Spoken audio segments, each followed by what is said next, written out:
శనివారం నాడు ఆ నోవాహు కాలంలో ఉన్న నుంచి చనిపోయిన వారందరి కోసము ఆత్మలు లోకానికి వెళ్ళి ఆత్మ స్వరూపిగా వెళ్ళి అక్కడ సువార్త ప్రకటించిండు. ఈ దొంగలు తీసుకువెళ్ళి ఇగో ఈయనే నజరేయుడైన యేసుక్రీస్తు అని దొంగ ద్వారా సాక్ష్యాన్ని చెప్పించి మనం ఎవరినైతే వెతుకుతున్నామో ఆది కాండములో 4వ అధ్యాయములో అవ్వకి పాపకి ఏర్పరచబడిన ఒక సంతానం కోసం దేవుడు మాట్లాడాడు చూడు.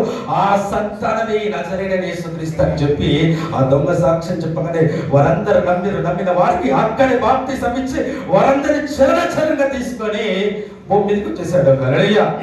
భూమి మీదకి వచ్చి మొట్టమొదటిగా తల్లి అయిన మరియకు కనబడి అమ్మ నువ్వు నన్ను ఉంటాదని చెప్పి వారందరినీ ఆత్మలను తీసుకొని పరలోకంలో 3 ఆకాశములు పరలోకం పక్కన ఆ పరదేశిని పెట్టి మరలా కిందికి వచ్చి డైరెక్ట్ గా వాళ్ళందరూ ఒక రూములో కూర్చొని ప్రార్థన చేస్తున్నాడు. గబక్కున డోర్ ఉండగానే లోపలికి పోయాడు. హల్లెలూయా.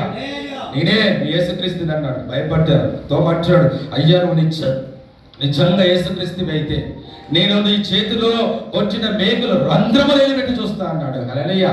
సరేనా బాబు, అలాగైతే అలాగే చూడు, నీకు నమ్మకం లేదు, నువ్వు ముందు నుంచే అనుమాన పక్షివి కాబట్టి అలాగే ఉన్నావు, చూడు అని చెప్పి చేతులు చూపెట్టాడు. హల్లెలూయా. హల్లెలూయా. ఆ పునరుత్థాన దినము మనకి ఏమిస్తుందంటే ఒక రుజువు. యేసుక్రీస్తు రుజువు. ఆయన నిజముగా మరణమును గెలిచి పునరుత్థానుడయ్యిందని ఒక రుజువు మనకిచ్చింది. హల్లెలూయా. హల్లెలూయా. మరణమును గెలిచిన పునరుత్థానుడని ఆ పునరుత్థానము రుజువు మనకిచ్చాడు ఆయన. అయితే ఈ పునరుత్థాన రుజువుని ఇచ్చిన ఈ రుజువు దేనికి మనకిచ్చాడంటే ఈ లోకమంతటికి ఒక తీర్పు తీర్చబడబోతుంది. ఆ తీర్పు దినములోనికి మీరు వచ్చినప్పుడు నీతిగా కనబడాలి. హల్లెలూయా. నీతిగా కనబడాలి. అక్కడ నీతిగా కనబడాలంటే ఇక్కడ రుజువు చూపించాలి. హల్లెలూయా. ఆయన పునరుత్థానుడైంది ఆయన కొరకు, ఆయన కాదు, మనకు మాదిరిగా ఉండడానికి. నా యందు విశ్వాసం ఉంచిన వారు, నన్ను నమ్మిన వారు, నన్ను ఆధారం చేసుకున్న వారు ఇలాగూ చచ్చిన మరలా జీవిస్తారని ఆయన పునరుత్థానమును మనకి ఇచ్చాడు. హల్లెలూయా. హల్లెలూయా. పునరుత్థానమును మనకి ఇచ్చాడు. ఆ పునరుత్థానములో మనము రుజువు చూపించాలి. హల్లెలూయా. మనం రుజువు చూపించాలి. ఏం రుజువు? ఈ లోకం నుంచి నేను వేరయ్యాను. ఈ లోకం నుంచి నేను వేరైన నేను ఆ పునరుత్థానములో నేను జీవిస్తూ ఉన్నాను. ఏ పునరుత్థానంలో? యేసుక్రీస్తు నాకు ఇచ్చిన పునరుత్థానములో నేను జీవిస్తున్నానని లోకానికి రుజువు చూపించాలి. ఎవరు చూపించాలి? హల్లెలూయా. హల్లెలూయా. హల్లెలూయా. ఎవరు చూపించాలి? అయ్యా మరొకసారి, క్రైస్తవులకి నమ్మకము, విశ్వాసము, క్రైస్తవులకి ఆధారము వాక్యం. ఓన్లీ మన సంఘానికి కదా, ప్రపంచ యావత్ దీని ఏమంటారు తెలుసా?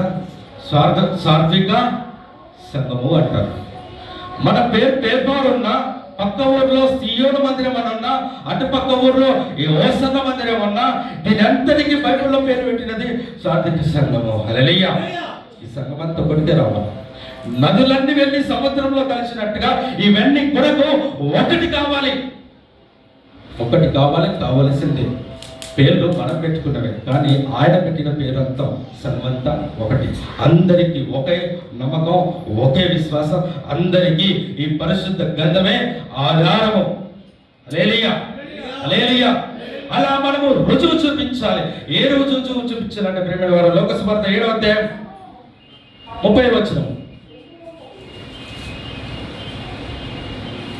లోక సువార్త 7వ అధ్యాయము 30వ వచనం. పరిసయ్యులను ధర్మశాస్త్రోపదేశకులను అతని చేత బాప్తిసము పొందగా తమ విషయమై దేవుని సంకల్పమును నిరాకరించింది. కాబట్టి ఈ తరము మనుషులను దేనితో పోల్చుదును? వారు దేని పోలి ఉన్నారు. హల్లెలూయా. హల్లెలూయా. పునరుత్థానం అన్నాడు కదా, పునరుత్థానం రుజువు చూపించాలన్నాడు కదా. పునరుత్థానం రుజువు ఎప్పుడు చూపిస్తాం మనం? ఇగో ఇలా బాప్తిసం తీసుకోండి. హల్లెలూయా. హల్లెలూయా. పునరుత్థానం ఎప్పుడు చూపించగలమంటే ఇలాగ బాప్టిజం తీసుకుని పునరుత్థానమును రుజువు చూపించాలి ఈ లోకంలోకి. హల్లెలూయా.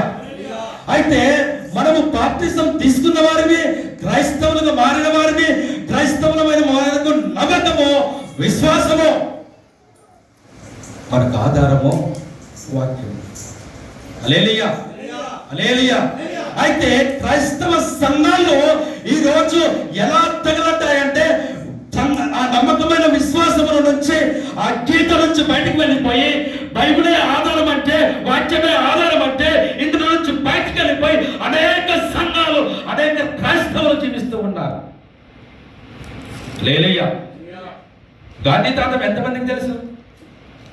అదేంటి బాబు కొత్తగా అడుగుతున్నాం? ప్రతి నోటి మీద ఆయన బొమ్మనే ఉంటుంది. హల్లెలూయా.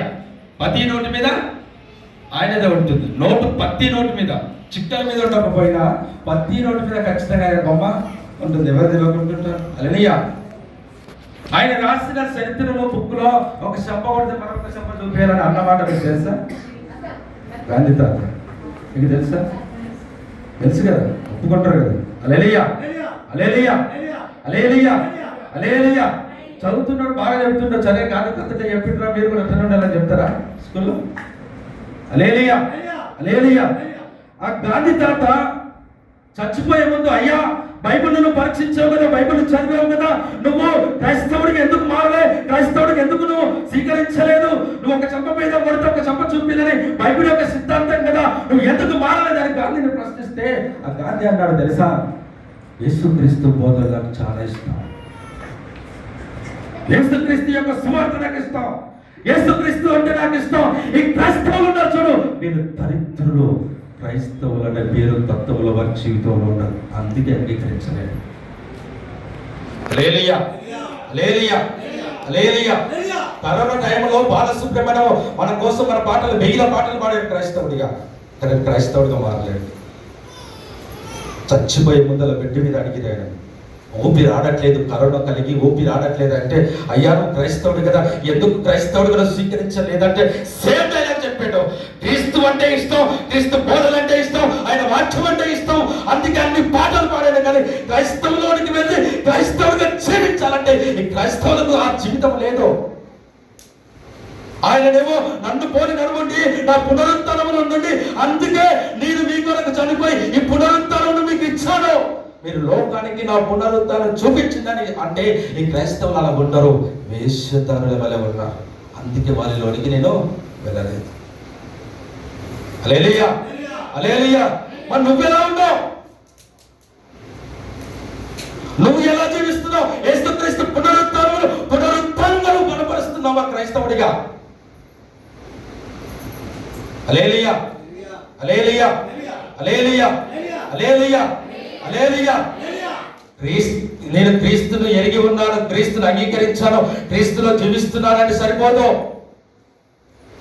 పునరుత్థానమును మనం చూపించాలి. లోకానికి మొత్తానికి తీర్పు దినం ఒకటి ఉంది, నియమించి ఆయన భూమి మీదకి వచ్చాడు. ఆ నియామంలోనికి మనం వెళ్ళినప్పుడు ఎలా ఉంటుందన్నది మనం ఈ భూమి మీద నిర్మించాలి. హల్లెలూయా. రోమీయులకు రాసిన పత్రిక 1వ అధ్యాయం 5వ వచనం. రోమీయులకు రాసిన పత్రిక 1వ అధ్యాయం 5వ వచనం.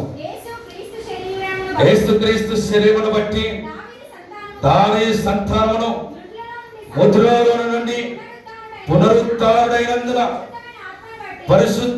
పరిశుద్ధమైన ఆత్మను బట్టి దేవుని కుమారుడిగాను ప్రభావముతోను నిరూపింపబడెను. హల్లెలూయా, హల్లెలూయా. నిరూపించాడా లేదా? యేసుక్రీస్తు 33.5 సంవత్సరం నీలా నాలా శరీరధారి భూమి మీద జీవించాడు, అందుకే ఆయనకు తండ్రి అని పిలిచాడు, అందుకే నేను కుమారుడిని అని చెప్పుకున్నాడు.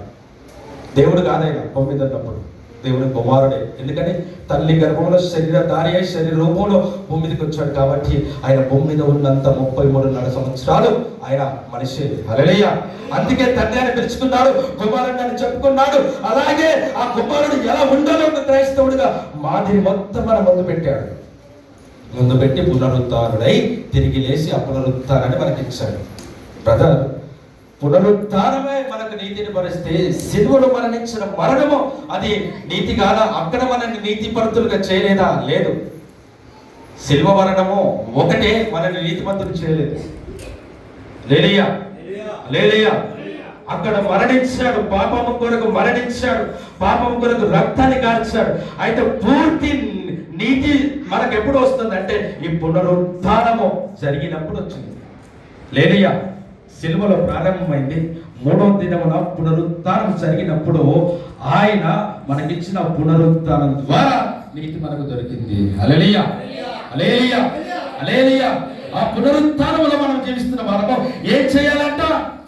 ఆయన కుమారుడిగా నిరూపించుకోవాలి. హల్లెలూయా. ముద్దుల నుంచి ఆయన లేచి ఎలా నేర్పించాడో యేసుక్రీస్తును నమ్మిన మనము కూడా క్రైస్తవులుగా ఆ నీతి కుమారుడిగా, మనము నియమించబడిన కుమారుడిగా, ఏర్పరచబడిన కుమారుడిగా, ఏర్పరిచిన సంఘముగా మనం నిరూపించాలి.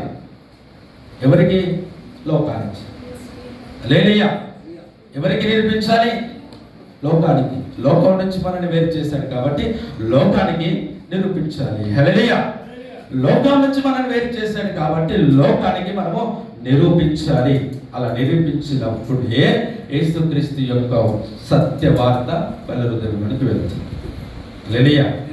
క్రైస్తవులు అని చెప్పిన మనము క్రైస్తవ పద్ధతిలోనే జీవిస్తేనే క్రైస్తవుడు కానివాడు క్రైస్తవులకు రావడానికి ఇష్టపడతాడు. హల్లెలూయా, హల్లెలూయా, హల్లెలూయా. సామెలయ్య గారు చదువుతున్నాడు. ఆయన చదువంతా టీచర్ కోసం చదివి టీచర్ కోసం టీచింగ్ ఏం చెప్పాలి, ఏం చేయాలి అనేది ఆయనకు తెలుసు. హల్లెలూయా. ఇప్పుడు ఆయన స్కూల్కి పోతే చెప్పగలరు, వాళ్ళు కూడా రావు. నన్ను టీచర్గా తీసుకుంటే నేను చెప్పగలను? అవునా? హల్లెలూయా, హల్లెలూయా, హల్లెలూయా. కాబట్టి ప్రియమైన సంగమా, యేసుక్రీస్తులోనికి వచ్చిన మనము క్రీస్తును పోలి, క్రీస్తు యొక్క నియమాలను, క్రీస్తు మనకి ఇచ్చిన ఆ అడుగు చాడలేదు మనం జీవిస్తే మన జీవితము వారికి చరిత్రగా, మన జీవితం వారికి వెలుగుగా, మన జీవితము పునరుద్ధానములు కనబడినప్పుడు క్రైస్తవ్యంలో చక్కటి లక్షణాలు ఉన్నాయని వాడికి అర్థమవుతుంది. అపవాది యొక్క తంత్రంలో బంధించబడిన వ్యక్తికి కనబడుతుంది. ఇదే లేకపోతే మనం ఎక్కడికి వెళ్ళి ఆయన సువార్త చెప్పినా, ఎక్కడికి వెళ్ళి ఆయన మాట చెప్పినా, నీతో ప్రాణ స్నేహితుడైన ప్రాణ స్నేహితుడికి మాట చెప్పినా నీ దగ్గరికి రాడు, నీ క్రైస్తవులకు అసలే రాడు. హల్లెలూయా, హల్లెలూయా, హల్లెలూయా, హల్లెలూయా, హల్లెలూయా. రానే రాడు. ఎందుకని? నువ్వు ముందు దీన్ని అనుభవించి నీ జీవితాన్ని ఆ వెలుగుగా, ఆ పునరుద్ధరణగా మార్చుకోవాలి. నువ్వు నేను మనమందరం కూడా అలా మార్చుకోవాలి. అలా మార్చుకున్నప్పుడే ఆ క్రైస్తవంలోనికి అనేక మందికి చోటు. అయితే క్రైస్తవం అనేది మన దేశంలో ఏర్పడిందో తెలుసు, అది కూడా చెప్తాను మీకు. హల్లెలూయా. సమయం వచ్చింది కాబట్టి కొన్ని వందల సంవత్సరాల కిందట మార్పులకు చోటు లేదు. మానవులకి చోటు లేదు. ఈ కుల వర్గాలు సృష్టించిన వాడు ఒక పనికి మారినవాడు. కుల వర్గాలను సృష్టించిన వాడు ఒక పనికి మారిన వాడు సృష్టించి ఈ మానవాదికులను వేరు చేసి ఊరవతలు ఉండాలి, అడవిలో ఉండాలని చేసి ఊరుకు మన ఎన్నన్ని ఊరవతలకి నెట్టేశారు. అందుకని ఎటువైనా అటు నుంచి వచ్చే రోడ్డుకైనా ఉంటాయి ఊరవతల, లేకపోతే ఎటు నుంచి పోయే రోడ్డుకైనా ఊరవతలు ఉంటాయి, కానీ నడి మధ్యలో ఉండవు. హల్లెలూయా. ఏ ఊరికి పోయి నువ్వు చూడు, ఆ ఊరికి రోడ్ ఎంట్రీ అవుతుంది కదా, అటక్కునకన్నా ఉంటాయి, లేదా ఇటుకోనకన్నా ఉంటాయి, కానీ ఊరవతలే ఉంటాయి. హల్లెలూయా. ఆ కాలం అలాగా చేశారు. అలా చేసినప్పుడు ఒక గుడిలోనికి రావద్దు, ఒక బడిలోనికి రావద్దు, వీరికి చదువుకోవడానికి హక్కు లేదు, ఈ గుడిలోకి వచ్చి దేవుడిని మొక్కడానికి హక్కు లేదు, ఏది లేనప్పుడు అప్పుడు క్రైస్తవ మిషనరీలు ఇండియాకి వచ్చారు. హల్లెలూయా. క్రైస్తవ ఇండియాలో మిషనరీలు వచ్చి వాళ్ళ ప్రేమ గొప్పగా కనపరిచారు. క్రైస్తవ ప్రేమ అంటే చూపించినప్పుడు అబ్బా నాకు ఇక్కడ చక్కటి ప్రేమ ఉన్నదని ఈ మానవుడికి దొరికినది ఆ ప్రేమ క్రీస్తులు దొరికింది. తొక్క మీరు రప్పిస్తే రప్పకపోతే మాట్లాడి నిజ దేవుడు అంట, యేసుక్రీస్తు అంట, ఆయన ప్రేమ ఇదంట అని అందరూ దొరబడ్డారు. దురదృష్టం ఏంటంటే ఇండియాలో ఆ మానమాదిగులకు చోటు లేక, చదువులో చోటు లేక, గుళ్ళల్లో చోటు లేక, మొక్కడానికి చోటు లేక, రాయడానికి చోటు లేక వెలివేసిన వారికి ఉండేసరికి, ఇక్కడ చక్కటి ప్రేమ వచ్చేసరికి, అందరు ఇక్కడ చేరేసరికి ఇక్కడ ఏమైందంటే ఈ దేవుడు మానమాదిగుల దేవుడు, ఈ దేవుడు మానమాదిగుల దేవుడు. హల్లెలూయా. బైబిల్ చెప్పట్ల మాలోనికి, మాదిగోనికి, డక్కలోనికి, ఎలుకలోనికి, చెవిటోనికి, సుంకోనికి, మంగళలకు, గొల్లలకు, బొయ్యలకు, పంచలకు, సారలకు, సూర్యులకు దేవుడు అని చెప్పట్లా, సర్వలోకానికి ప్రభువు అని చెప్తుంది. హల్లెలూయా, హల్లెలూయా. సర్వలోకానికి దేవుడు అని చెబుతుంది. అయితే ఈ సర్వలోకానికి దేవుడు అని తెలియచేయాలంటే ఆయన నమ్ముకున్న వారిలో కరెక్ట్ అయిన విధానం లేవు. హల్లెలూయా, హల్లెలూయా, హల్లెలూయా. ఇప్పుడు మీకు చెప్పిన కథ దగ్గరికి వస్తాను. ఆ కథలో గుర్రానికి గాడిది, భార్యకు గుర్రము ఉంటదు. హల్లెలూయా, హల్లెలూయా. నేను అడుగుతున్న ప్రశ్న, మీ తాత తాత తాత తాత తాత తాత తాత తాత తాత 2000 సంవత్సరాల కిందికి పోదాం. 2000 సంవత్సరాల కిందికి పోతే ఈడు మాదిగోడు, ఈడు మాలోడు అని చెప్పి కులానికి పిల్లలు అన్నట్టుగా ఎక్కడన్నా చరిత్ర ఉందా? హల్లెలూయా, హల్లెలూయా. నేను చెప్పాను కథను అక్కడక్కడ వాక్యంలో కలుపుతాను. హల్లెలూయా. భార్యకు గుర్రము పుట్టినప్పుడు కులానికి మనిషి ఎలా పుడతాడు? హల్లెలూయా. కులానికి మనిషి ఎలా పుడతాడు? మనిషికి పుడతాడు. మనిషి మనిషికే పుడతాడు, కులానికి పుట్టాడు. హల్లెలూయా, హల్లెలూయా. మనిషి మనిషికే పుడతాడు. దేవుడు మనిషి మనిషికి పుట్టడానికి తయారు చేశాడు, కులానికి పుట్టడానికి తయారు చేయలేడు. మనిషిని కులానికి పుట్టడానికి దేవుడు తయారు చేయలేదు. మొట్టమొదటి దాంపతులని మనిషి మనిషికి పుట్టడానికి తయారు చేశాడు. హల్లెలూయా. అందుకే అవంటది, యెహోవా దయ వలన నేను ఒక కుమారుడి కంటిని. హేబెలు చనిపోయిన తర్వాత అంటది, నేను యెహోవా దయ వలన మరొక కుమారుడిని కంటిని అంటది. ఆమె కన్నది. ఆమె కులం కాదా? ఆమెకు కులం ఉంది. ఏ కులమో తెలుసా? మానవ జాతి కులము. హల్లెలూయా. మానవాదిగా కాదు. ఎర్కమోలు, బైదలు, కుమరులు ఇల్లు కాదు. ఆమె కున్న కులం ఏంటో తెలుసా? మానవ కులము.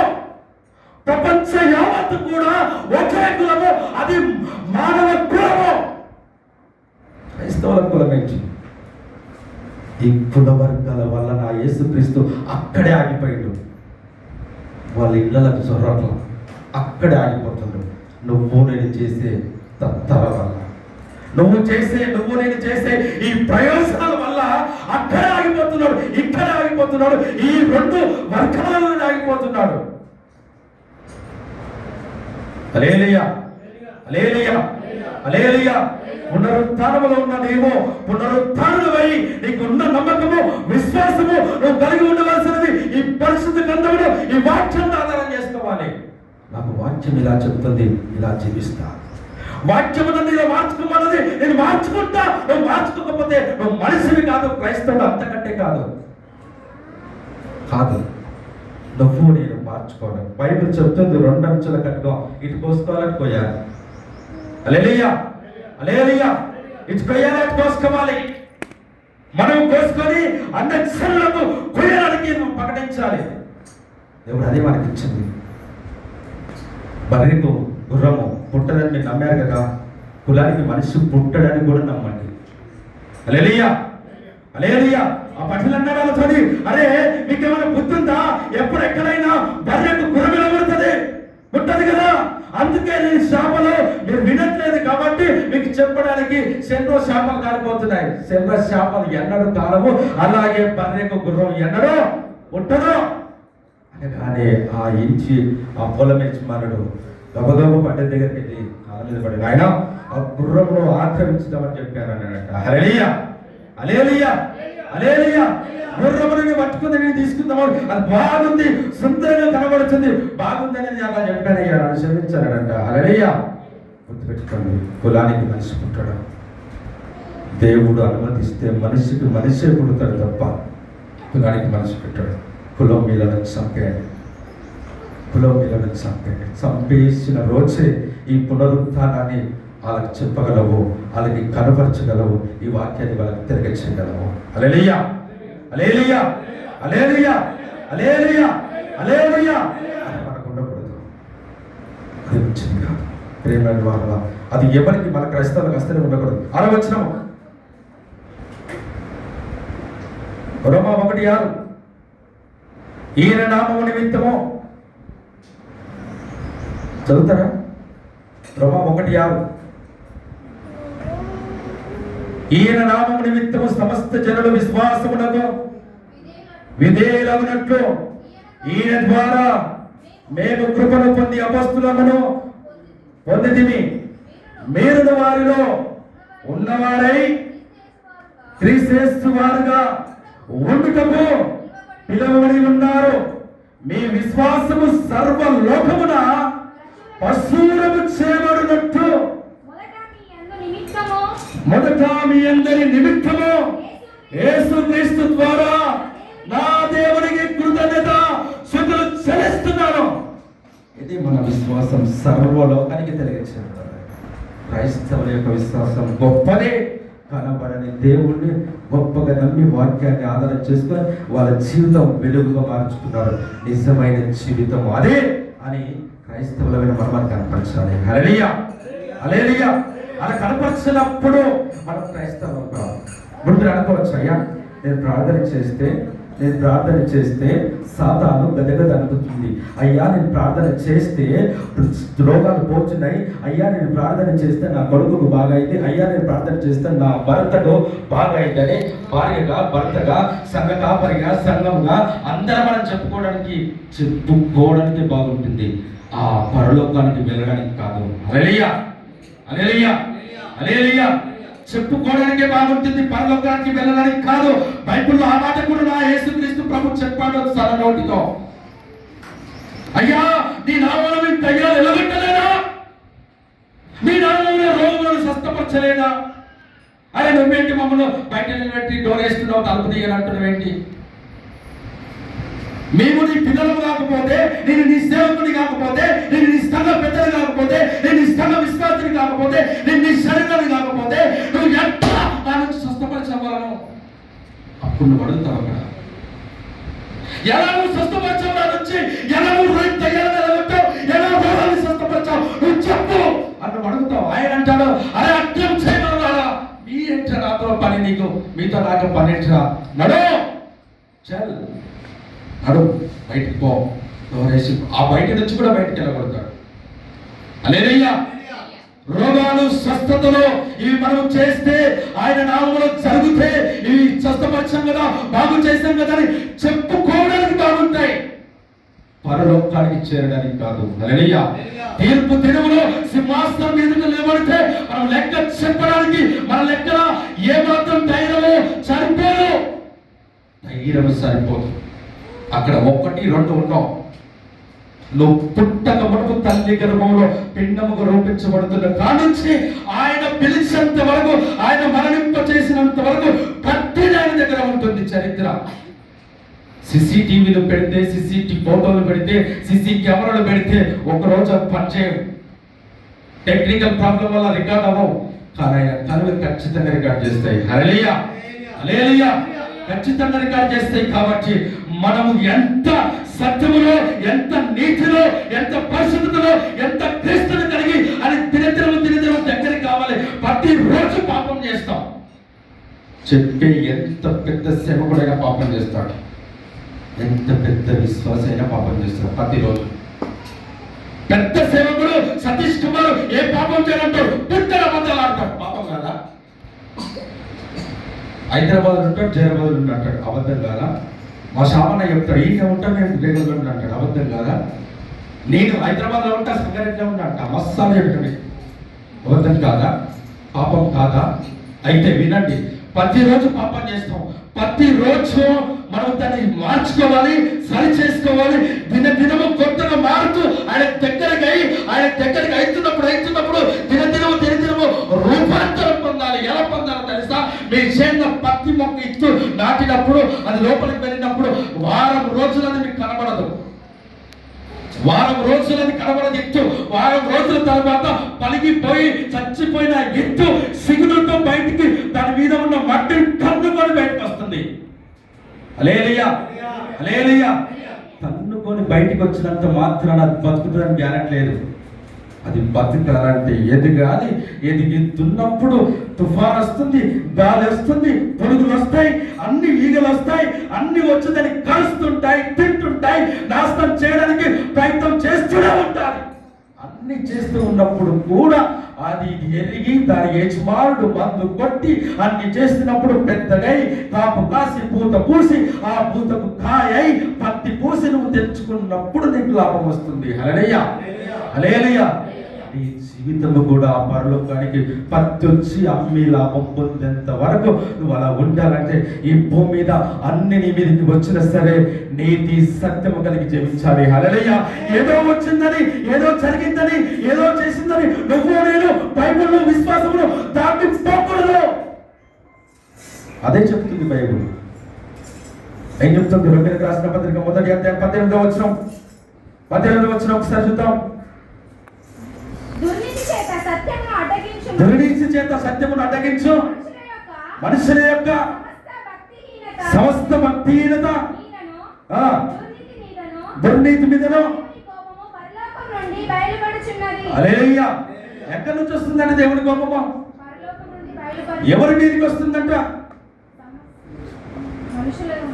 ఎవరి మీదకి వస్తుంది? మరొకసారి చెప్తారా? దుర్నీతి చేత. సత్యము, దేవుడు మనకు సత్యాన్ని ఇచ్చాడా, అసత్యాన్ని ఇచ్చాడా? సత్యాన్ని, అసత్యాన్ని, అబద్ధాన్ని, నిజాన్ని, నీతినా పాపాన్న? నీతినిచ్చు, సత్యం ఇచ్చు, అసత్యం ఇయ్యలేదు, పాపాన్ని మనకి ఇయ్యలేదు. నీతి సత్యం ఇచ్చినప్పుడు ఈ నీతి సత్యములో మనం జీవించాలి. అటు ఇటు తిరుగుతుందాన్ని అడ్డగించడానికి వీల్లేదు. హల్లెలూయా. సత్యమును అడ్డగించడానికి వీల్లేదు. ఎందుకు అడ్డగించడానికి వీల్లేదు తెలుసా? పౌలు చెప్తున్నాడు, ఒక మాట చూద్దారండి. హల్లెలూయా. ఏం చెప్తున్నాడో తెలుసా? చక్కటి మాట చెప్తున్నాడు ఆయన పౌలు. ఏమన్నా తెలుసా? రోమీయులకు రాసిన పత్రిక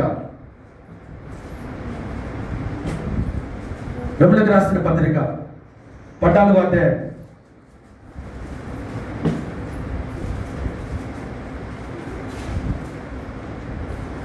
9వ వచనం. తాను మృతులకును సజీవులకును ప్రభువై ఉండుటకు ఇందు నిమిత్తమే కదా క్రీస్తు చనిపోయి మరలా బ్రతికెను. అయితే నీవు నీ సహోదరునికి తీర్పు తీర్చనేలా, నీ సహోదరుని నిరాకరింపనేలా మనమందరము దేవుని న్యాయపీఠము ఎదుట నిలుతుము. నా తోడు ప్రతి మోకాలును నా యొద్ద వంగును, ప్రతి నాలుకయు దేవుని స్తుతించును అని ప్రభువు చెప్పుచున్నాడు అని వ్రాయబడి ఉన్నది కనుక మనలో ప్రతివాడును తన గురించి దేవునికి లెక్క అప్పగించవలెను. కాగా మనం ఇక మీదట ఒకరికొకడు తీర్పు తీర్చుకొందుము. ఇదియో కాక సహోదరునికి అడ్డమైనను ఆటంకమైనను కాగా మనం ఇక మీదట ఒకరిని ఒకడు తీర్పు తీర్చక ఉందమో, ఇదియుగాక మన సహోదరునికి అడ్డమైనను ఆటంకమైనను కలగ చేయకుండుమని మీరు నిశ్చయించుకోనండి. సమాజముగా ఏదియో నిశ్చితము కాదని నేను ప్రభు అయిన యేసునందు ఎరిగి గూడిగా నమ్ముచున్నాను. అయితే ఏదైనాను నిషిద్ధమని ఎంచుకొనిన వానికి అది నిషిద్ధమే అయితే నీ సహోదరుడు నీ భోజనము మూలముగా ఖండించిన ఎడల నివికను ప్రేమ కలిగి నడుచుకొనును వాడు కావు ఎవని కొరకును క్రీస్తు చనిపోయిన వానిని నీ భోజనము చేత పాడు చేయకుము. ప్రియులారా, ఒక సహోదరుడు రక్షణలోనికి రావాలి.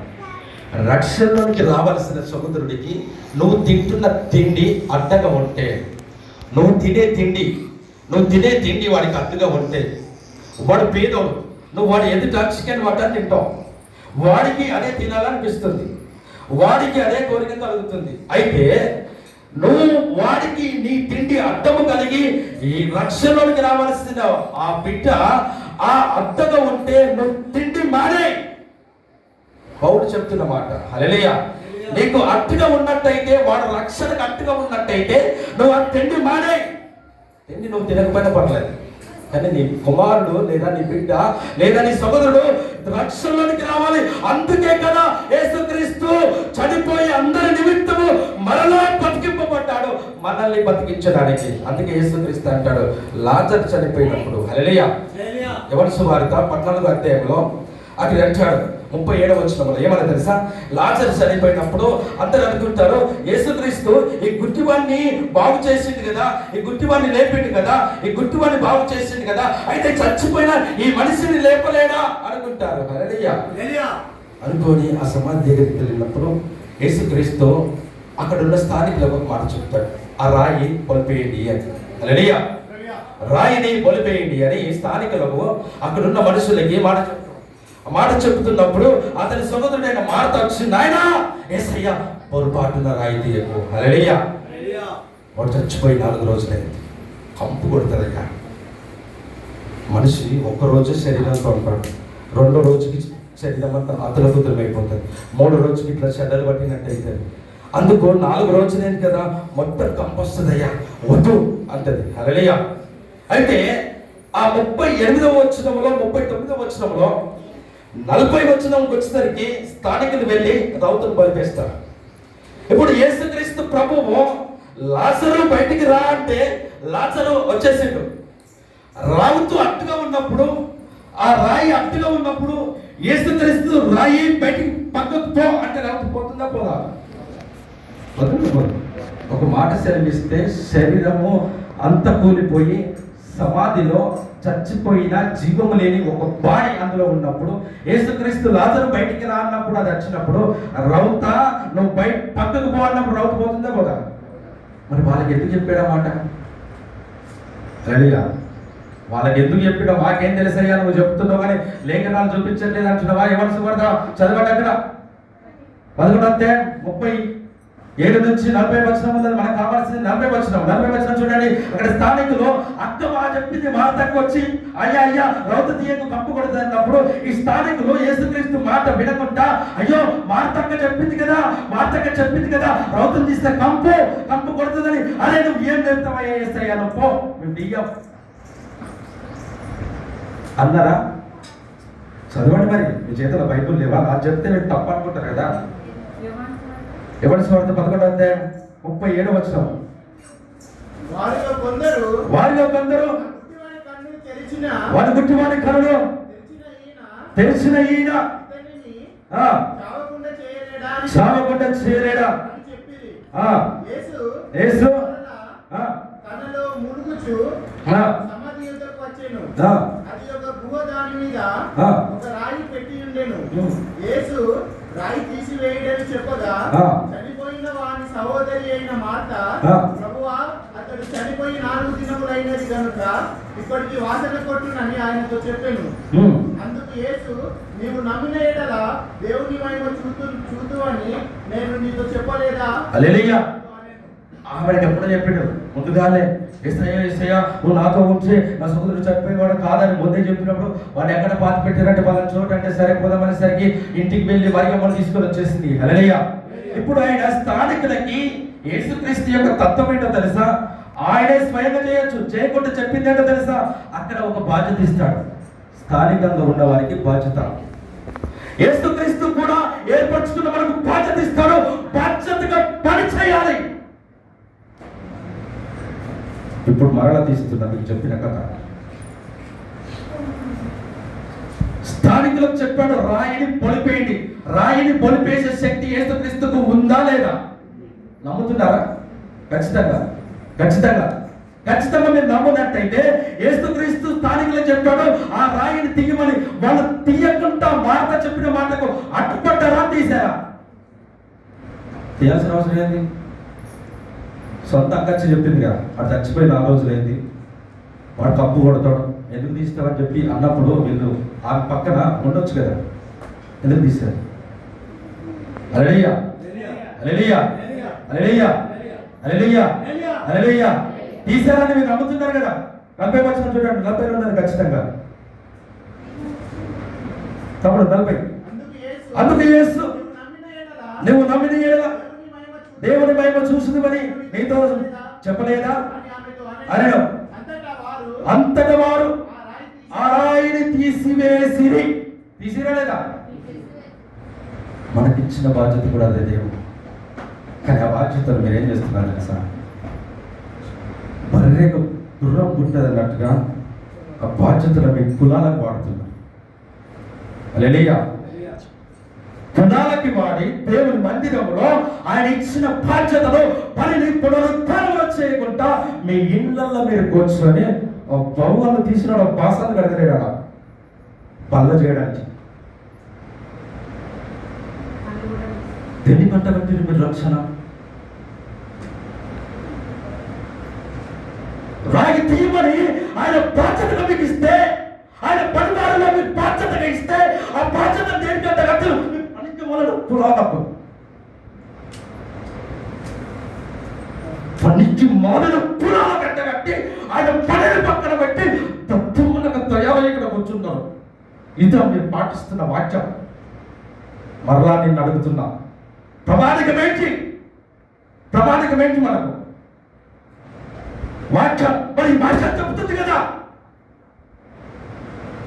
ఇలా చేయమని వాక్యం చెప్తుంది కదా, పునరుద్ధరణ మనకి ఇచ్చారు కదా, ఆ పునరుద్ధరణ మనం బతుకుతున్నాం కదా.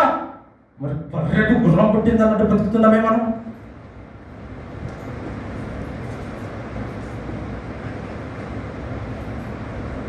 పర్రెకు గుర్రం పుట్టింది అన్నట్టు బతుకుతున్నాం మనం. క్రైస్తవమా? మాదిగలు మూలలో బుద్ధిని చూపిస్తున్నాం మనం. పిచ్చిలేస్తుంది నాకు మూల మాదిగ అంటే, పిచ్చిలేస్తుంది, ఎలా లేని బిప్పిలేస్తుంది. ఎందుకో తెలుసా? మా ఊళ్ళో అలాగే విర్ర బిగితే 7 సంవత్సరాలు జైల్లో పెట్టించా. 7 సంవత్సరాలు కనికరించి బయటికి తీసుకొచ్చాం. హల్లెలూయా, హల్లెలూయా, హల్లెలూయా. దేవుడు మనకి ఇచ్చిన బాధ్యత స్వయముగా శక్తి లోపము లేకుండా ఎవరి కోసం దాన్ని పని చేయకూడదు. కేవలం ఆయన కోసం పనిచేయాలి, ఆయన కోసం. వాటికి 36 సార్లు ఫోన్ చేస్తా, ఫోన్ తీయడు. మాదికి బుద్ధి చూపిస్తున్నాడు. అందుకంటే ఎవరిని పంపించినప్పుడు మీరు ఒకరి తప్ప తినకపోతే, ఒక 2 తప్ప తినకపోతే మనకు లేదు. బైబిల్ మనకు ప్రామాణికమని మాట్లాడి ఒక్క దగ్గర చేసి అందరూ కలిసి తినేలాగా చేస్తే, అనేది కాదు ఎవరు చేసినవి ఈ పనులను పక్కన పెట్టి మరలా 10 సంవత్సరాల కింద జీవితాన్ని మీరు తీసుకొచ్చారు. 10 సంవత్సరాల చరిత్రను మరలా తీసుకొచ్చి మీరు నా సంఘంలో అంటగట్టారు. నా సంఘానికి అంటగట్టి నన్ను దుఃఖపరుస్తున్నాడు. పరిశుద్ధాత్ముడు ఏడుస్తున్నాడు మీ నిమిత్తం. అందుకే వచ్చా, రాకపోయేవాడిని. ఈరోజు పునరుద్ధరణ అని మీకు తెలియదా? ఆయన మా కోసం లేచాడని తెలియదా? మా కోసం చచ్చిపోయాడని తెలియదా? ఆయన శరీరము ఇలా తినాలని మీకు తెలియదా? ఆయన రక్తం తాగుతూనే మనము రక్షించబడతాం. ఆయన శరీర రక్తం తాగుతూనే మనలో ఉన్న మాల్యం పోతుందని మీకు తెలియదా? బాధ్యత ఉన్నదా మీద ఎవరికైనా? కడిగిరా? నీ ఇంట్లో టెంటలు 10 సార్లు తోముకొని వచ్చినావు కదా, ఇక్కడ దోమేవా? నీ ఇంట్లో గిన్నెలు 10 సార్లు కడిగావు కదా. ఏమమ్మా నిన్న 9 గంటలకు రాలేదు, ఏమమ్మా 9 గంటలకు నన్ను ఆరాధించడానికి రాలేదని అడిగినప్పుడు అంటావుగా, పని కాదే, నా ఇంట్లో పని కాలేదు అందుకే రాలా. నీ ఇంట్లో పని అంత ముఖ్యం, నా మందిరంలో పని ముఖ్యం లేదా? నా మందిరంలో పని అవసరం లేదా? నా మందిరంలో చేయాల్సిన బాధ్యత నీకు లేదా? ఏం చేస్తున్నావు? నీకు ఇచ్చిన బాధ్యత, నీకు ఇచ్చిన పని, నిన్ను లోకం నుంచి వేరు చేసుకొని నా ప్రాణ రక్తములు కార్చి నిన్ను వేరు చేసి ఒక మంచి లక్షణము కలిగి, నీ మీద ఒక తలంపు కలిగి, ఒక రక్షణ కలిగి, ఒక నిరీక్షణ కలిగి, ఒక మంచి నీ మీద ఒక తలంపులు కలిగి, నీ మీద నా చిత్తాన్ని కనపరుచుకుందాము, నెరవేర్చుకుందామని నిలబెట్టే నువ్వు చేస్తున్న పని ఏంటి? హల్లెలూయా, హల్లెలూయా. వీడు ఏదో పెద్దగా ఎంబీబీఎస్ చదువుతున్నట్టు, వాడు ఏదో పెద్దగా చేస్తున్నట్టుగా ప్రవర్తిస్తాడు. వాడు ఇక్కడ కాదు కష్టం చేస్తున్నాడు కాబట్టి ఆయన వాడిని దేవుడు ఎత్తుపడుతున్నాడు, కానీ వాడు విర్రవీగుతున్నాడు. ఈసారి చూస్తాడు దేవుడు, ఈసారి చూస్తాడు దేవుడు. హల్లెలూయా, హల్లెలూయా. పరిశుద్ధాత్మను దుఃఖపరిచిన వారికి ఖచ్చితంగా జరుగుతుంది, ఖచ్చితంగా ఆయన ఇస్తాడు. ఇది ఈరోజు మీకు ఆఖరి దినము. హల్లెలూయా. మీరు పశ్చాత్తపడతారో, దేవుని అడుగుతారో, పెదవులతో కాకుండా హృదయానుసారంగా మీరు జరగకపోతే ఖచ్చితంగా ఈ 26 ముగింపు వరకు ఆయన కోపం పరలోకం నుంచి మీ మీదకి ఖచ్చితంగా దిగుతుంది. చూసే చెబుతున్నా, మీలో కూడా కొందరికి ఆ దర్శనాలను చూపించాడు. మీరు పైకి లేచి ఇక్కడ నిలబడి చెప్పడానికి మీకు శాత కాదు కాబట్టి. హల్లెలూయా, హల్లెలూయా. మీలో కొందరికి చూపించిన అది చెప్తే నమ్మితే నింద వేస్తారో అది సంఘం కోసం మీకు దర్శనాలు చూపించిన ఇక్కడ కూర్చొని చెప్పే ధైర్యం లేక దత్తమ్మల అన్నం లేక మీరు ఇక్కడ కూర్చొని ఇంకా పరిశుద్ధాత్మను దుఃఖపరుస్తున్నారు. హల్లెలూయా, హల్లెలూయా. మొట్టమొదటిగా లోకానికి రుసుముగా ఉండాలి. నువ్వు ఏంటో తెలుసా? పరిశుద్ధాత్మ దేవుడు నన్ను ఏర్పరచుకొని ఈ పరలోకం వారసుడిగా చేశాడు అని నువ్వు రుజువుగా ఉండాలి. పునరుద్ధారం చూపించాలి నీ జీవిత విధానంలో. హల్లెలూయా. రెండవది, నిరూపించాలి నేను యేసుక్రీస్తు కుమారుడిని అని నువ్వు నిజముగా కుమార్తెమని ఈ భూమి మీద ఈ లోకంలో అందరికీ చూపించాలి. నేను నిజముగా యేసుక్రీస్తుగా నిరూపించాలి. నడకలో, పడుకలో, మాటల్లో, చూపుల్లో, ప్రవర్తనలో ఖచ్చితంగా యేసుక్రీస్తు పునరుద్ధానం చూపించాలి. హల్లెలూయా, హల్లెలూయా, హల్లెలూయా, హల్లెలూయా. చూపించాలి. మూడవది నీ సహోదరులు రక్షణలోనికి రాకుండా నీ జీవితంలో ఏది అడ్డుగా ఉన్నా, నీ కనుచూపుడు తేలిగా ఉంటే నీ సహోదరి రాలేకపోతుందేమో అడ్డములోనికి. నువ్వు చూసే మోహం చూపుల వల్ల రక్షణలోనికి రాకపోతుందేమో. అయితే చూపు మోహం చూపులు చంపే 2 కనులు పెట్టుకొని నరకములు పడేయడం కంటే ఒక్క కన్నుతో పరలోకం వెళ్ళడము శ్రేష్టం. హల్లెలూయా, హల్లెలూయా, హల్లెలూయా. నీ ప్రవర్తన నీ సముద్రంలో రక్షణకు అడ్డుపడుతుందంటే నీ ప్రవర్తన మొత్తం మార్చుకో. నువ్వు మార్చుకోవడం వల్ల ఒక్కడు నశించిపోకుండా పరలోకానికి వస్తాడు. హల్లెలూయా. దేవుడు నన్ను అందుకే ఏర్పరచుకున్నాడు. గుడ్ ఫ్రైడే చెప్పాను, యేసుక్రీస్తు 12 మందిని ఏర్పరచుకున్నాడు. కానీ 12 మంది చెదిరిపోతే ప్రపంచ దేశాలలో గడగడానికి ఇచ్చేశారు. హల్లెలూయా, హల్లెలూయా, హల్లెలూయా. కానీ మనము 30 ఏళ్ళైనా 10 ఏళ్ళైనా 20 ఏళ్ళైనా ఒక్కరిని రక్షించలేకపోతున్నాం. కారణం తెలుసా? మన జీవితంలో అడ్డుగోడలు వేసేసుకుంటున్నాం. హల్లెలూయా, అడ్డుగోడలు వేసేసుకుంటున్నాం. అడ్డుగోడలు తొలగిద్దాం. పౌలు అంటున్నాడు కదా, నీ సహోదరుడికి ఆటంకమై ఉంటే నీ భోజనం, నీ సహోదరుడికి నీ భోజనమే ఆటంకం అయితే ఆ భోజనము తినడం మానే. ఆయన బాగుంటాడు, రక్షణలోనికి వస్తాడు, సావాసం చేస్తావు, నీతో సావాసం చేస్తాడు, నువ్వు ఆయనతో సావాసం చేస్తావు. అట్టుగా ఉన్నదని తొలగించి అంటున్నాడు. హల్లెలూయా, హల్లెలూయా, హల్లెలూయా, హల్లెలూయా. ఇప్పుడు నా ప్రశ్న, మైకు లేకుంటే అడుగుతా, ఇంతమంది ఇన్ని రోజుల నుంచి రక్షించబడారు కదా, మీరందరూ పరలోకం పోతారు. మీ ఊళ్ళో మీరు పట్టే ఇష్టమైన వాడు ఎవరో ఒకరు ఉంటారు కదా, పటేల్ సార్ కానీ పటేల్ కొడుకులు కానీ ఎవరో ఒకరు మీకు ఇష్టమైన మీకు సాయం చేసిన వాళ్ళైనా కావచ్చు, ఎవరైనా కావచ్చు, వాళ్ళందరూ పరలోకం రావద్దా?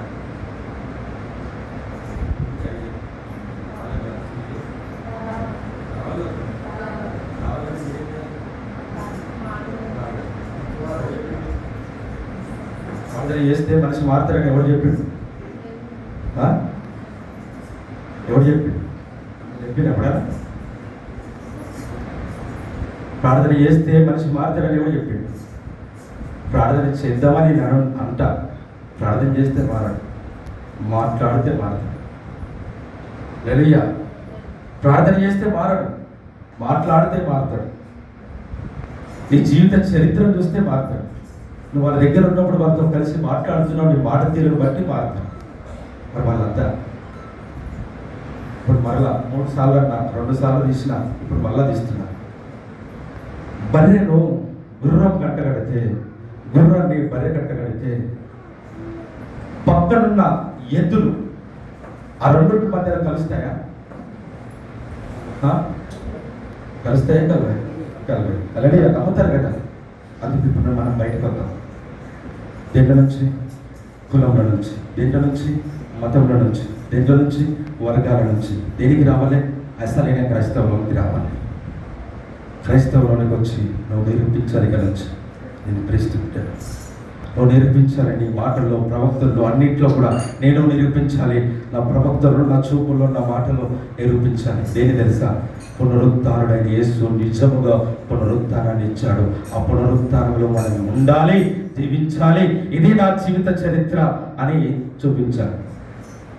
హల్లెలూయా, హల్లెలూయా, హల్లెలూయా, హల్లెలూయా, హల్లెలూయా, హల్లెలూయా. ఒక్క మాట చెప్పి ముగిస్తా. ఇంకొక అంశం ఉంది అని చెప్పా. ఒకరోజు ఒక ఊరంతా కూడా అన్ని మతాలకు చెందినవారు, అన్ని వర్గాలకు చెందినవారు. అక్కడ కురిపించింది, మతపించింది, అన్నీ ఉన్నాయి. అయితే ఒక కుటుంబానికి యేసుక్రీస్తు యొక్క సువార్త అందింది. అది ఎలా అందిందంటే, ఆ ఊళ్ళందరూ వాళ్ళు బతుకు తెరువు కోసం ఎక్కడో పోతే అక్కడ సువార్త అందింది. బతకడానికి వెళ్ళిన చోట ఆ పట్టణంలో వారికి సువార్త అందితే, వాళ్ళకున్న స్థితిగతులన్నీ వాళ్ళని అతలకుతలం చేస్తే దేవుడు బాగు చేస్తాడని ఆ దేవుని సన్నిధిలోకి వెళ్ళి వారంత సమస్య దేవుడికి అప్పగించాలి. ఎవరో చెప్తే మందిరానికి వెళ్ళి అన్నీ అప్పగించుకుంటే అక్కడ ఉన్న 3 సంవత్సరాల మన జీవిత బతుకులో అన్నీ మారిపోయి, అన్నీ తీరిపోయి, అన్ని కష్టాలు పోయి, చక్కగా ఏమీ ఆర్థిక ఇబ్బందులు లేకుండా, ఏ సమస్య లేకుండా, భార్య, 2 పిల్లలు, ఆ తండ్రి మంచిగా కుటుంబం ఆనందంగా ఉన్నారు. ఈ ఆనందంలో నా సొంత ఊరు, నా సొంత పొలము విడిచిపెట్టి హైదరాబాద్లో ఉండాల్సిన అవసరం లేదు, ఈ పట్టణంలో ఉండాల్సిన అవసరం లేదు, నా ఊరికి నేను వెళ్ళిపోతా అని చెప్పి అవన్నీ చదువుకొని మరలా ఊరికి వచ్చేసాడు. హల్లెలూయా. ఊరికి వచ్చి ఆ ఊళ్ళో తను బతుకుతూ ఉన్నప్పుడు, తను జీవిస్తూ ఉన్నప్పుడు అందరూ ఆయన వాళ్ళే, అందరు తెలిసిన వాళ్ళే, అందరూ ఆయన గుర్తుపట్టేవారే. ఆయన జీవితం అంతా కొత్తగా కనబడుతుంది. ఇదేంటో ఇలా ఉన్నాడు కొత్తగా. ఆయన చర్చి లేదు, చర్చికి వెళ్ళట్లా, కానీ తన ఇంట్లోనే తను ప్రార్థన చేసుకుంటున్నాడు. ఒకప్పుడు ఆయన గొడవ పడే విధానము, ఒకప్పుడు ఆయనతో ఎవరైనా మాట్లాడితే దానికి ప్రతిఫలంగా ఎదురు బదిలీ చేయడము, ఎదురు జగడమాడడం, ఇలాంటి ఆలోచనలు జరిగాయి. ఇప్పుడు ఆయన జీవితం చూస్తే ఏ ఒక్కరు ఏం మాట్లాడట్లా, ఏ ఒక్కరికి ఏదన్నా కూడా ఆ ఇంటి వారి పిల్లలు మొదలుకొని తల్లిదండ్రులు కూడా ఏమి బదిలీ సమాధానం అంటే, ఎందుకని యేసుక్రీస్తు మౌనంగా ఉండమన్నాడు. హల్లెలూయా. యేసుక్రీస్తు మౌనంగా ఉన్నామనే సత్యాలను పాటిస్తూ ఊళ్ళందరితో కూడా ఏ ఒక్కరు జగడ పెట్టుకున్నారు. 1 నెల అయింది, 2 నెలలు అయింది, ఎవరు తిట్టినా ఏమన్నా ఏమనట్లా. 3 నెలలు అయింది, 4 నెలలు, 6 నెలలు అయింది, 7 అయింది. అరే వీడు ఎంత సంతోషంగా, ఇంత మంచిగా ఎలా ఉంటున్నాడు. ఆ ఊరు ప్రెసిడెంట్కి ఆలోచన వచ్చి ఆ ఊరు ప్రెసిడెంట్ పోయి ఆయనకి అడిగాడంట, అరే నాకు భార్య ఉంది, నాకు 3 పిల్లలు ఉన్నారు, నాకు అధికారం ఉంది, ఇన్ని ఉన్నా నేను సంతోషంగా ఉండలేకపోతున్నా, నువ్వు ఎలా ఉంటున్నావురా, అసలు కారణం ఏంటి నాకు చెప్పు. ఈరోజు నువ్వు వచ్చిన కాలం నుంచి ఏడాదిలో అందరితో కావాలని గొడవ పెట్టుకున్నా నిన్ను చేసి సమాధానం కావట్లేదు. ఇది నీకు ఎలా దొరికింది, ఎక్కడ దొరికింది, ఈ గుణము, ఈ లక్షణం ఎక్కడి నుంచి తెచ్చుకున్నావు, ఈ విత్తనం ఎక్కడి నుంచి తీసుకొచ్చింది.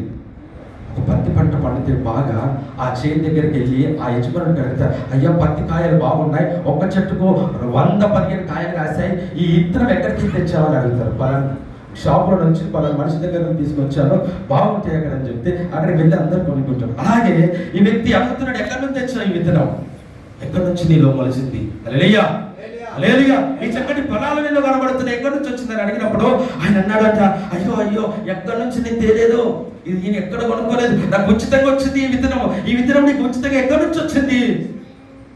గబగబా ఇంట్లోకి వెళ్ళాడు. ఇంట్లోకి వెళ్ళి బైబిల్ తీసుకొచ్చి ఆయన చేతిలో పెట్టాడు. అయ్యా ఆ విత్తనం ఇందులోనే ఉంది, ఇదే విత్తనం, ఈ విత్తనమే నాలో ఫలాలను తీసుకొచ్చింది అయ్యా అని చేతిలో పెట్టాడు. హల్లెలూయా. చేతులు పెట్టగానే ఏంట్రా ఇది అని అటు ఇటు తిప్పి చూసి, అరే ఇది పరిశుద్ధ గ్రంథం అంటే ఏంట్రా అంటే ఏం తెలియదుగా.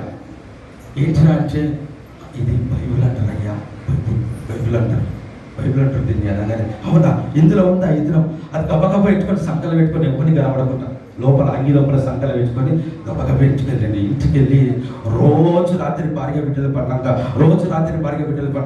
దాన్ని చదువుతా ఉన్నాడు. 3 నెలల రోజు 4 గంటలు చదివి 3 నెలలు మొత్తం చదివేశాడు. హల్లెలూయా. మొత్తం చదివిన తర్వాత ఆ విత్తనం వాళ్ళని మొలిసింది. ఆ విత్తనం వాళ్ళని పోయింది, ఆ లోపలికి పోయింది. మొత్తం తెలుసుకున్నాడు. ఓహో చరిత్ర అంతా ఈట, చిచి ఇన్ని రోజులు బతికిందంట మూర్ఖత్వం అని చెప్పేసి తన భార్యలో మార్పులు తీసుకొచ్చింది. హల్లెలూయా. తనలో ఉన్న మార్పు తన భార్యకు కనబడి ఆ భార్యలో మార్పు వచ్చేసింది, ఆ తల్లిదండ్రుల మార్పు పిల్లల్లోనే కనిపించింది, ఆ పిల్లల మార్పు వచ్చింది. ఈ ప్రెసిడెంట్ కొట్టి మొత్తం ఇలా మారగానే అరే మన ప్రెసిడెంట్కి ఏమైందిరా, మొత్తం ఇలా ఉన్నాడు, అరే గాడు ఉండే చూడు ఆ ఇంటి అనుకోడు ఆ ఊరవుతాడు, వాళ్ళు ఎక్కడ మారిపోయాడు, ఈ పటేల్ మారిపోయాడు, ఇలా అయిపోయాడు, ఈ ప్రెసిడెంట్కి ఈ సర్పంచ్కి ఏమైందని అందరు గుసగుసలాడి ఊరంతా కట్టుకొని ఆ ప్రెసిడెంట్ ఇంటికి వెళ్ళారు, దొడ్డి ముందరికి వెళ్ళి నిలబడ్డారు. హల్లెలూయా. మాకు నీలో ఉన్న ఇత్తనం ఏందో మాకు కూడా చెప్పు, మేము అది నాటుకుంటాం. ఆయన ఇంట్లోకి వెళ్ళి గబగబ వెళ్ళి ఇది తీసుకొచ్చి చెత్త పెట్టిండు. ఎవడైతే ముందు అడుగుతున్నాడు అని చెత్త పెట్టి ఇదే ఇత్తనం, ఇదే ఇతనం, ఈ ఇతనం అనగానే అయ్యా అదేందో మాకు తెలియదు కదా, నువ్వే చెప్పు, నువ్వు ఇతనం నువ్వు అనుభవించావు కదా, నువ్వే చెప్పు అంటే అందులో ఉన్నవాడు నజరేయుడైన యేసుక్రీస్తు, ఆయనను అనుసరించి అది నమ్మి మనం విశ్వసిస్తే సమస్తము నా కుటుంబంలో ఉన్నట్టే మీ కుటుంబంలో అవుతుందిరా.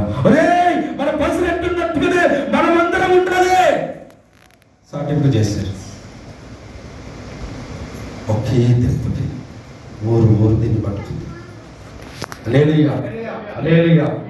ఇందులో విత్తనము అంత గొప్పది. ఆ గొప్ప విత్తనం మీ చేతిలో పెడితే, అంత గొప్ప విత్తనం మీ చేతిలో పెడితే మీరు ఏం చేస్తున్నారు తెలుసా? మీ పొలంలో వేయకుండా దాన్ని తీసుకుపోయి ఆ రౌతు కింద వేస్తున్నారు.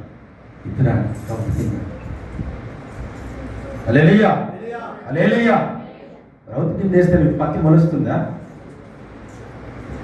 మీ వరి రౌతు కింద నాటి ఆ రౌతుల వరి మీద ఆ తంటు మీద వేస్తే వరి వస్తుందా? వాళ్ళు ఏం చేస్తున్నారు? మీకు ఇచ్చిన విత్తనాన్ని మీలో నాటి ఫలించే ఫలాలను అందరికి పంచిపెట్టమంటే బండ కింద వేస్తున్నారు. మళ్ళీ సాతానికి చోటు ఇవ్వకండి. హల్లెలూయా, హల్లెలూయా, హల్లెలూయా, హల్లెలూయా. ఒక మాట చదువు ముగిస్తున్నాం. బైబిల్ తెరవా. ఎఫెసీయులకు రాసిన పత్రిక 4వ అధ్యాయం అక్కడ మాట ఉంటుంది 23-24. ఏంటో తెలుసా? చదువుతారు ఒకసారి. ఎఫెసీ 4వ అధ్యాయం 23వ వచనం చదువుతారా? మీ చిత్తవృత్తి యందు నూతన పరచబడిన వారై నీతియు యథార్థమైన భక్తియు గలవారై దేవుని పోలికగా సృష్టింపబడిన నవీన స్వభావమును ధరించుకొనవలెను. మనము ఒకరికొకరము అభయములై ఉన్నాము కనుక మీరు అబద్ధమాడుట మాని ప్రతి వాడును తన పొరుగు వానితో సత్యమే మాట్లాడవలెను. కోపపడి కాని పాపము చేయకుడి. సూర్యుడు అస్తమించే వరకు మీ కోపము నిలిచి ఉండకూడదు. హల్లెలూయా, హల్లెలూయా. నిలిచి ఉండకూడదు, అపవాదికి చోటు ఇవ్వకూడదు. ఇప్పుడు కోపపడ్డాడు పాపం చేయకుంటుంటాడా? మీరు పిల్లల మీద కోపపడ్డారు అనుకో, పాపం చేయకుంటుంటారా? కోపపడితే ఒక మాట అయినా తిడతారు, కోపం వస్తే ఒక కొట్టైనా కొడతారు. ఇప్పుడు పాపం కాదు అది, పాపం. మరి బైబిల్ ఏంటి ఇలా చెప్తుంది? నాకు ఇదే విచిత్రం అనిపిస్తుంది. పదవుల బోధలో అర్థం చేసుకోవడానికి పిచ్చి వేస్తారు. కోపపడండి పాపం చేయకూడదు. కోపపడితే పాపం ఎలా చేయకుండా ఉంటాం? నేను నా భార్య మీద కోపపడితే తిట్టుకుంటూ ఉంటానా? ఖచ్చితంగా తింటాను కదా, అది పాపం కదా. నేను నా కుమారుడి మీద కోపం పడితే వాడి మీద చెప్పలేక పడితే అది పాపమే కదా. ఇదేంటి బైబిల్ ఏదో చెప్తుంది? కోపపడండి కానీ పాపం చేయకుండా అంటుంది. హల్లెలూయా, హల్లెలూయా. కింద ఉందని చూడండి ఒకసారి. 26వ వచనం. కోపపడండి కానీ పాపము చేయకండి, సూర్యుడు అస్తమించే వరకు మీ కోపం మీద నిలిచి ఉండకూడదు. కోపపడండి పాపం చేయకుండా సత్యము ఈ ఒక్క వచనము 3 రోజులు చదివితే నాకు అర్థమైంది. కోపపడండి పాపం చేయకుండా. కోపపడు ఎలా పాపం చేయకుండా ఉండాలి? కోపపడు ఎలా అప్పుడు కింద వచనాన్ని చదవంగా అంతరంగంలో ఆత్మ చెప్తుంది, కోపపడండి పాపం చేయకుండా అని అర్థం ఏంటంటే, నాయనా నువ్వు కోపపడి సూర్యుడు అస్తమించిన కూడా నీ కోపం అలాగే నీలో రగిలించుకుంటే పాపంగా మారుతుంది. అప్పటి వరకు పాపంగా పరిహరించబడదు. హల్లెలూయా, నువ్వు తిట్టావు కదా, కొట్టావు కదా, నువ్వు పట్టావు కదా. అయితే కోపం పడి పాపము చేయకుండా మాట అర్థం ఏంటంటే, సూర్యుడు అస్తమించినప్పుడు నీ కోపాన్ని వదిలేస్తే కొట్టివేయబడుతుంది. అయితే కోపము సూర్యుడు అస్తమించకుండా నీ కోపము నీలో అలాగే రగిలిపోతే, మరుసటి రోజుకు అలాగే నీలో నిలిచి ఉంటే, అప్పుడు జీవగ్రంథములో పాపముగా పరిహరించబడుతుంది అని చెప్పింది. హల్లెలూయా, హల్లెలూయా. అప్పుడు పాపముగా పరిహరించబడుతుంది. నెక్స్ట్ పాపముగా పరిహరించబడినప్పుడు అప్పుడు సాతాను తుమ్ముతాడు మనలో, ఇది నాది, హల్లెలూయా, ఇది నాది, ఇది నా వచనము, ఇది నాకు సంబంధించిందని సాతాను గమనించుకుని హృదయంలోకి దిగి, అని నువ్వు ఇలాగే ఉంటాడు మనకి. హల్లెలూయా, హల్లెలూయా. ఇలాగే ఉండు నీ భార్యతో అంటాడు, ఇలాగే ఉండు నీ భర్తతో అంటాడు, ఇలాగే నీ కుమారుడు ఏమైనా చేస్తే కొట్టు అని చెప్పేసి వాళ్ళు అంటాడు. కోపపరుడి పాపము ఎప్పుడు మారుతుంది, పాపము ఎప్పుడు రాయబడుతుంది అంటే, సూర్యుడు అస్తమించే వరకు దాన్ని తోడిసి వేయకపోతే, తొలగించకపోతే, లేదా మానేయకపోతే, దాన్ని విడిచిపెట్టకపోతే నెక్స్ట్ డే పాపంగా పరిహరించబడుతుంది. ఆ నెక్స్ట్ డేనే సాతాను మనలోనికి దూరుతాడు. హల్లెలూయా. అందుకు సాతాను చోటు ఇవ్వకూడదు. ఆమేన్. హల్లెలూయా, హల్లెలూయా, హల్లెలూయా, హల్లెలూయా. దేవుడికి మహిమ కలుగును గాక. ప్రియమైన వారులారా, ప్రియమైన సంగమా, గుర్తుపెట్టుకోండి, క్రైస్తవులకు ఏంటి నమ్మకం, విశ్వాసం? క్రైస్తవులకు ఆధారం వాక్యం. ఆది యందు వాక్యం ఉండడం, వాక్యము దేవుడి యందు ఉండడం, ఆ వాక్యము శరీరధారి అయి భూమికి వచ్చాడు. హల్లెలూయా. ఆ వాక్యాన్ని మనం నమ్మకపోతే, వాక్యాన్ని మనం గ్రహించకపోతే, మనం దేవుణ్ణి నమ్మట్లేనంటే, దేవుణ్ణి విడిచిపెట్టినట్టే, దేవుణ్ణి మానేసినట్టే. హల్లెలూయా. అయ్యా ప్రార్థన చేస్తున్నావు, అవన్నీ నేను చెప్పినట్టుగా వద్దనే చెప్పుకోవడానికి బాగుంటాయి మనకందరికీ. హల్లెలూయా, హల్లెలూయా. సూర్యుడు అస్తమించే వరకు మనం పోవాలి. మనం 3 నేర్చుకుందాం. ఏంటో తెలుసా? లోకానికి నిరూపించాలి. ఏంటో తెలుసా? ఆధారం చూపించాలి. పునరుత్థానం అనే ఆధారం చూపించాలి. రెండవది నిరూపించాలని, నిజంగా క్రీస్తు కుమారుని, క్రీస్తు కుమార్తెను, క్రీస్తు అవయములమైన క్రీస్తు సంఘం అని నిరూపించాలి. హల్లెలూయా. మూడవది, మన సహోదరునికి అడ్డుగా ఉంటే రక్షణకు అది ఏదైనా తొలగించేసేయాలి. వాడి రక్షణ మన ముఖ్యం. మనకున్న కలిగి ఉన్నది కాదు, కలిగి ఉన్నదాని నిమిత్తము వాడికి అడ్డంకం ఉంటే వాడి రక్షణ కోసం కలిగి ఉన్నదని విడిచిపెట్టాలి. మూడవది. హల్లెలూయా, హల్లెలూయా, హల్లెలూయా, హల్లెలూయా.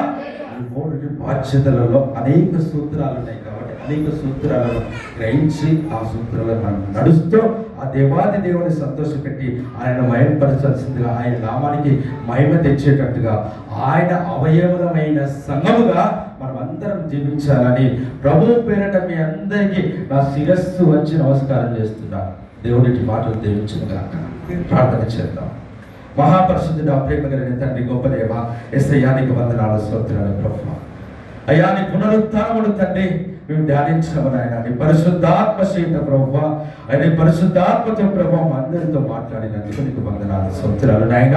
అయ్యా, నీకు వందనాలు. ఈ భూమి మీద ప్రభువా, ఈ లోకంలో మేము వేరైపోయి నీకు అయ్యా బిడ్డలుగా చేరాము కాబట్టి తండ్రి, పునరుత్థానము ఉన్నదని మేము పునరుత్థానములుగా జీవిస్తూ అది నాయన అయ్యా ఆధారం చూపించాలి. రెండోది నిరూపించాలి. నీవే కుమారులమని, నీ కుమార్తెలమని నిరూపించాలి. అది మా ప్రవక్తగా మాటల్లో చూపుల్లో నిరూపించాలి తండ్రి.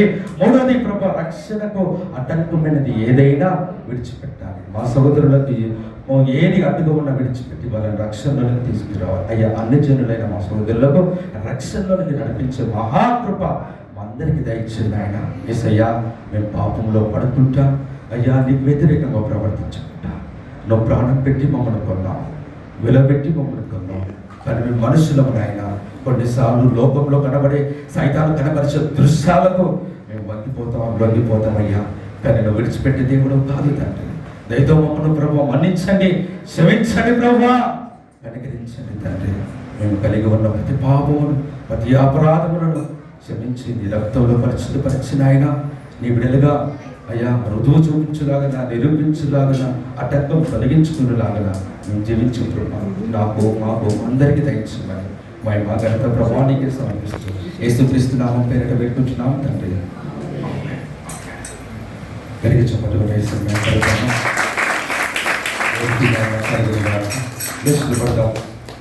పాట పాడు.